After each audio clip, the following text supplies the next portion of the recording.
వచ్చే ఎన్నికల్లో కమలం గుర్తుకు ఓటేసి జనగామగడ్డపై కాషాయ జెండా ఎగరవేయాలని బీజేపీ మలక్పేట అభ్యర్థి సమ్రెడ్డి సురేందర్ రెడ్డి అన్నారు. 15 ఏళ్లుగా ఎంఐఎం అభ్యర్థికి అవకాశం ఇస్తే మలక్పేట నియోజకవర్గం అభివృద్ధిలో వెనకబడిందన్నారు. మూసారంబాగ్ డివిజన్ ఇంద్రానగర్ బస్తీలో ఎన్నికల ప్రచారం నిర్వహించారు. ఇంటింటికి తిరిగి ఓటు వేయాలని కోరారు. ఎంఐఎం ఎమ్మెల్యే అనుచరుల ఆగడాలకు అడ్డు అదుపు లేకుండా పోయిందని ఆరోపించారు. ఎంఐఎం గుండాయిజం పారదోలేందుకు బీజేపీ గెలుపు ఆవశ్యకమని అన్నారు. జనతా పార్టీకి ఒక అవకాశం ఇవ్వండి.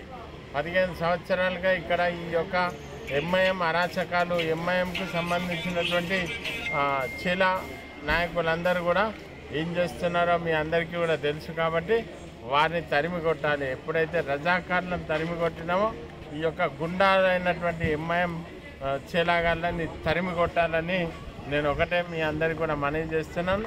అదే రకంగా భారతీయ జనతా పార్టీకి అవకాశం ఇచ్చినట్టయితే ఈ యొక్క మలక్పేట్ కాన్స్టిట్యున్సీ లోపల పూర్వ వైభవాన్ని, అంటే ఇంద్రసేనారెడ్డి గారు ఉన్నప్పుడు ఏ రకంగా డెవలప్మెంట్ జరిగిందో ఈ యొక్క కాలనీస్ అన్నిట్లలో కూడా ఇంద్రసేనారెడ్డి గారు ఉన్నప్పుడే ఇవన్నీ కూడా పార్కులన్నీ నిర్మాణమైనవి.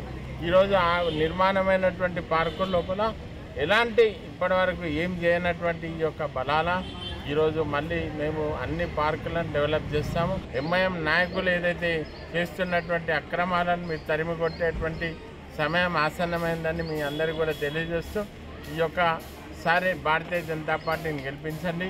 ఈ యొక్క రాష్ట్రంలో భారతీయ జనతా పార్టీ ఒక ప్రభుత్వం రావడం ఖాయము. కాబట్టి ఈ యొక్క డెవలప్మెంట్ సైడ్ నరేంద్ర మోడీ గారు ఏదైతే డెవలప్మెంట్ కోరుకుంటున్నారో ఈరోజు ప్రజలందరికీ కూడా ఉచితమైనటువంటి రేషన్ ఇస్తున్నాం. అదే రకంగా విద్యా వైద్యాన్ని మేము ఫ్రీగా ఇస్తాం.